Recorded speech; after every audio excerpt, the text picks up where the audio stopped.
I said I'd do a video on the Enfield scope mounting systems. Probably won't get many views, but hey. So here you have your Lee Enfield. This is a 223, believe it or not. Quite interesting.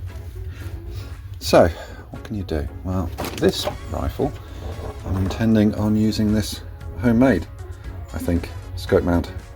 Well, that does say MDT or something on the bottom of it. What does it say? Oh God only knows. Anyway, WPM? Who knows? Fuck it. Right, what that mounts up on is your rear sight bar and the ejector screw. So this mount, if you did fit this on a 303 Lee Enfield, you're going to have to get a longer screw, because then if it's 303 it needs that screw to actually eject the cartridge. When the bolt comes back, the rim of the cartridge hits here, that bolt sticks through, ejects. Am I pointing in the right place? There, sorry, hits that and ejects. This one doesn't stick through very much, but anyway, so if you need this, if you use this one, or this type that picks up here, you're going to need a longer screw. You'd hope it would come with it. This one doesn't, but this rifle being a 223, the ejector is actually built into the bolt head. And if anybody knows who made this gun, I'd be very grateful. It didn't look like this when I got it, by the way. It was in like a T4 style forend like this, with a dreadful target forend on it. So I've done some, bit of swapping around, bit of L42 lookalike on the go. I think it's going to look pretty smart. Yeah. Look at that freckling in that butt. Oh, I do like a nice freckly butt. I said that out loud. If I remember, I'll edit that bit out. So yeah, anyway, there we go. That gives you quite a nice low mounting point as well, and it also has this cutout in the front that picks up on here, gives you a nice location like that. However, this one came through and these bars here are too wide to fit in there, so I'm going to have to file them. How annoying. That's homemade stuff for you. Don't buy scope mounts off eBay that people say will work, because they won't. Right, that's you out the way. The second system is the Parker Hale system. Now this needs Parker Hale's own mounts, and they are a pain in the ass. There we go. Oh, come on. You off? You off? No, you're not off. Come on, off you come. You little devil. There we go. Parker Hale's own mounts. There, they have a little protrusion that sticks in. That one on the front, you have to file it back because the dovetails that are fixed to the top of the receiver don't actually have a cutout for it. So that's quite annoying. Most of them, that will have been ground completely off. I've left it sticking out a bit because I've then recessed that screw so that locates into there to give a solid abutment for both the front and the back, because I was finding that the scope was moving under recoil. Very annoying, as you can see there, I believe. Please forgive my grubby fingers. Limitations: you have to drill and tap your precious receiver. You have to find the correct dovetails and the correct rear sight replacement thing, and you have to use Parker Hale's own mounts, although Sportsmatch do one that apparently fits. I will say that a Rusan pair that I bought that apparently, according to my measurements, would have worked, didn't, so be careful. That's all I'm going to say. And they also didn't have any solid abutment whatsoever. Right, that's that system. Oh, these mounts, by the way, that's high. They're also available in low. Bollocks, where's that? Nothing like being prepared, is there? No, nothing like it.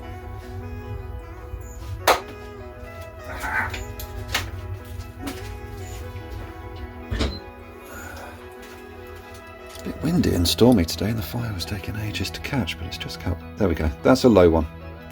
Now, with a low mount, you are going to run into trouble with the rear of the optic hitting this potentially, or indeed, if it's quite far back, being in the way of the bolt. Just keep that in mind.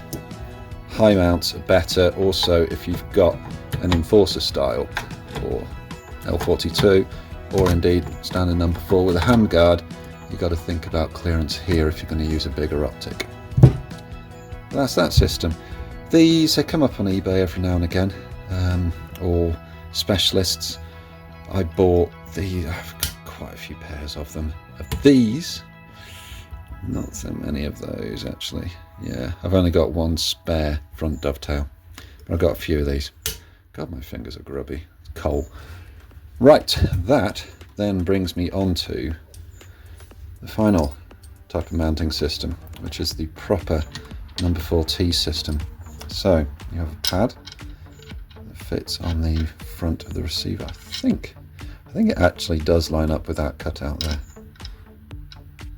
I'll be honest with you, any time I've ever seen a real one, they've said, no, you can't take my mount off. So you would drill and tap that mount pad, sorry, as they're called, there. You then drill and tap the rear of the receiver for this mount pad, which goes about there, something like that, lines up so that then this is, that's there, that needs to be slightly further back, more like that, like that. This one, rear one, doesn't have any thread here. You have to drill through and you have to tap the side of the receiver so that then this mounting thumb screw, that one actually screws into the receiver, whereas that one there goes into that hole there with a thread. That's the other system. This, how can I put it? Yeah, it's a toughie. This one, you're permanently doing something to your rifle. Again, Parker Hale system, you're doing it as well. Maybe you can get away with it more with the Parker Hale because it's just two little holes being drilled and tapped up here. Whereas this, it's very obvious that you've built a replica. You can spot a replica one a mile off, simple as that. This one you'd spot it straight away because it's quite obviously a heavy barreled Parker Hale T4 Mark II, based on a Mark II. But yeah, so also the mounts that are on the market, this is the Vector Optics one. It's not that fab, and I don't think the Red Star Mountain ones are collimated or anything straight out the box. You got to do a lot of work to make sure it all lines up perfectly. Ideally, you want to solder them on as well as drill and tap. Stop knocking the camera. And yeah, and stake your mounting screws, that sort of thing.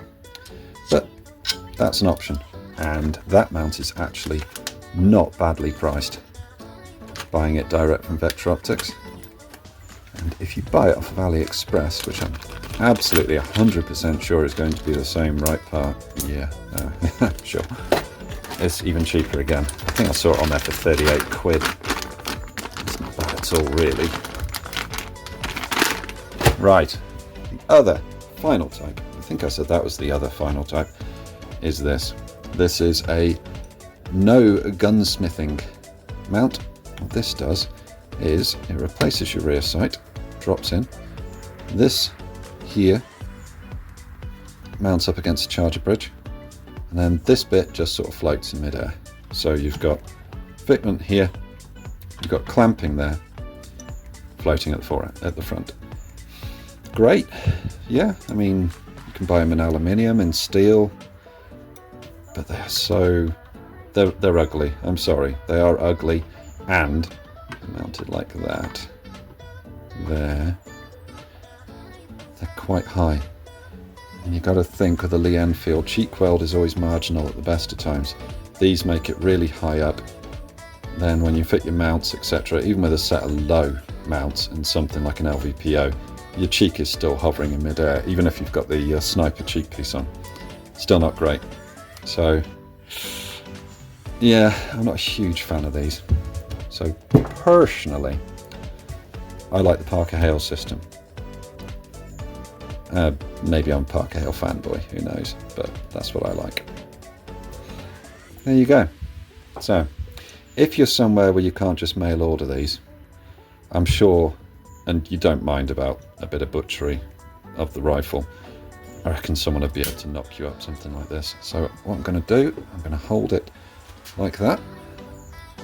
So as with your eye, you can take some measurements. Hold it like that. And have a look again. Like that. Yeah. Hope this is all helpful. I'm going to hold it. Like that. Can you see the chamfer, the angle in the back? That's for the mounts to clamp on.